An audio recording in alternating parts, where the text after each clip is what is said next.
Assalamualaikum warahmatullahi wabarakatuh. Perkenalkan nama saya Biaminaki, saya dari Informatika Unmul. Jadi kali ini saya akan menjelaskan tentang subnetting dan IPv6. Jadi sebelumnya kita harus mengetahui subnetting dan IPv6 ini apa. Jadi subnetting itu merupakan teknik membagi jaringan besar menjadi lebih kecil. Sementara IPv6 itu merupakan versi terbaru yang menggantikan IPv4 karena keterbatasan alamat. Ya, alasan digantinya IPv4 ke IPv6 ini udah jelas ya, karena keterbatasan alamat. Ya, karena di zaman sekarang tuh jadi di zaman sekarang itu orang tuh berkomunikasi tuh menggunakan internet. Jadi internet itu membutuhkan alamat IP biar bisa berkomunikasi. Karena IPv4 ini zaman sekarang udah banyak digunakan, terus pertumbuhan internet itu juga sangat pesat. Ujung-ujungnya IPv4 ini udah kurang worth it. Jadi dia tuh semakin menipis. Jadi solusi untuk IPv4 itu ya ini subnetting dan IPv6. Kita lanjut. Nah, kemudian kita lanjut ke format IP address. Jadi format IP address ini kita bisa lihat IPv4 itu memiliki 32 bit format desimal. Contohnya nih, ini yang pertama nih, 192. Di sini tuh isinya 8 bit, di sini juga 8 bit, 168, 8 bit, 8 bit. Jadi ini tuh masing-masing dipisahkan oleh titik. Kalau kita bandingkan sini ya, IPv4 ini yang lama dan ini yang baru, ini udah tidak mencukupi untuk zaman sekarang. IPv6-nya, makanya dibuat IPv6 ini agar bisa menggantikan IPv4 ini. Kita mungkin lanjut ke kelas IPv4. Jadi di IPv4 ini ada beberapa kelas, ada berapa nih? 1, 2, 3, 4, ada 5 kelas. Yang biasanya kelas A ini digunakan untuk jaringan besar seperti ISP, perusahaan global yang bisa menampung 16 juta perangkat dalam satu jaringan. Kemudian lanjut ke kelas B, biasanya digunakan untuk universitas atau perusahaan dan juga institusi pemerintah juga bisa. Jadi kelas B ini bisa menampung 65.000 perangkat. Kemudian kelas C ini paling sering digunakan di rumah-rumah, di kantor kecil, di rumah, yang bisa menampung 254 perangkat. Kemudian lanjut ke kelas D. Kelas D ini biasa digunakan untuk streaming dan distribusi data ke banyak perangkat gitu. Kemudian lanjut ke kelas E. Kelas E ini biasanya digunakan untuk eksperimen. Nah, IPv6 itu dibuatnya menggunakan kelas E ini. Jadi IPv6 itu dibentuk menggunakan kelas E ini. Kemudian kita lanjut ke slide selanjutnya, netmask dan CIDR. Jadi di subnetmask ini digunakan untuk membedakan bagian alamat yang mewakili jaringan dan bagian yang memiliki host. Misalnya dalam IP 192.168.1.10 dengan subnetmask 255.255.255.0. Bagian 192.168.1 adalah network, sedangkan 10-nya adalah host. Nih host nih. Mana? Nih host nih. 10 host. Jadi agar lebih fleksibel digunakan CIDR ini. CIDR atau classless interdomain routing yang menulis subnetmask dalam format lebih ringkas. Contohnya 192.168.1.10.24, yang berarti itu yang berarti itu 20 bit pertama untuk network dan sisanya untuk host. Jadi CIDR ini membantu menghemat alamat IP yang memungkinkan bisa membagi jaringan network lebih efisien.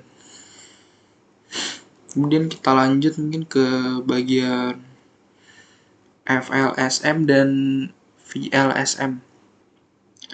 Jadi VLSM atau Fixed Length Subnet Mask ini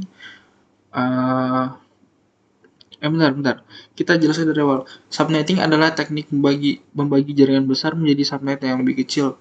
Jadi ini dua metode subnetting.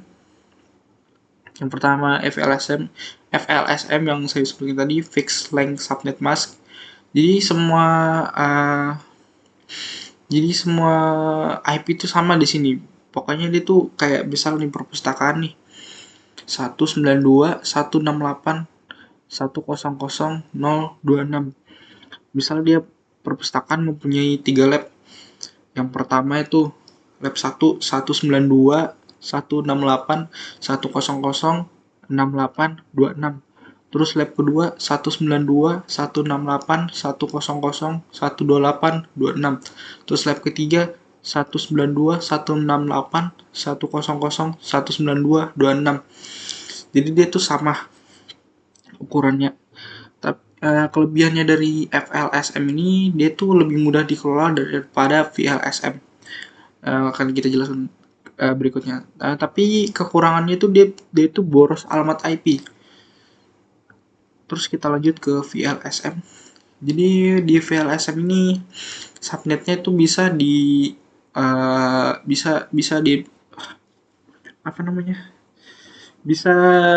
disesuaikan sesuai kebutuhan. Jadi contohnya itu guru nih. Guru 172.168.100.026. Isinya 62 host. Terus TU 172.168.064.28. Terus siswa lagi. Kalau siswa ini sesuaikan aja deh.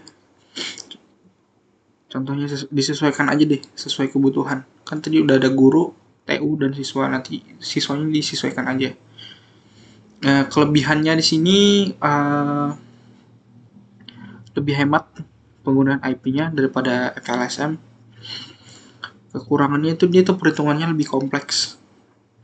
Jadi metode, kalau kita simpulkan, metode ini tuh VLSM itu dia lebih efisien dibandingkan FLSM.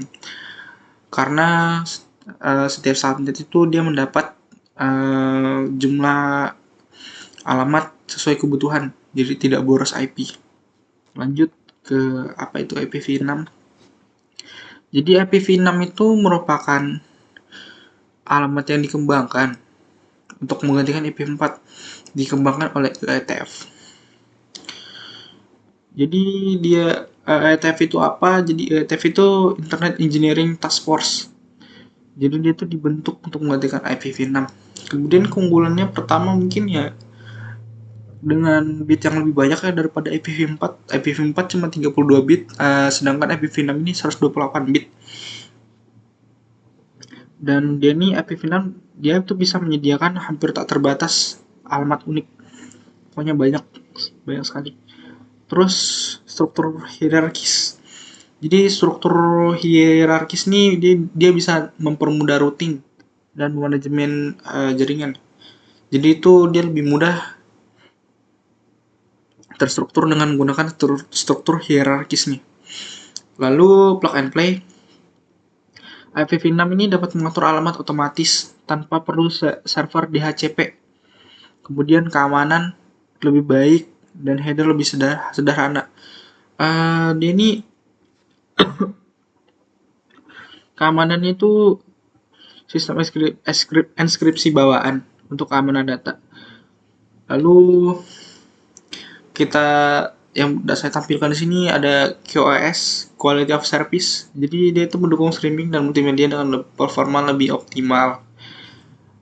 Jadi dengan semua keunggulan ini, IPv6 ini diproyeksikan akan menjadi standar utama di masa depan. Kita lanjut kesimpulan.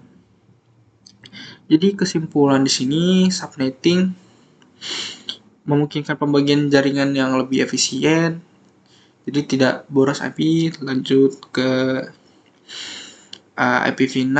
IPv6 ini ya sesuai yang saya jelaskan, IPv6 ini bisa menjadi masa depannya jaringan komputer karena menyediakan lebih banyak alamat dan banyak itu tadi tuh, banyak alamat unik. Terus VLSM lebih efisien dibanding VLSM. Di sini tadi kan jadi penggunaannya tuh kita bisa bisa menyesuaikan, jadi tidak boros IP kita menggunakan ini. Namun rumitnya tuh dia perhitungannya kompleks. Langsung mungkin itu aja yang dapat saya sampaikan pada materi kali ini. Kurang lebihnya mohon dimaafkan. Wassalamualaikum warahmatullahi wabarakatuh.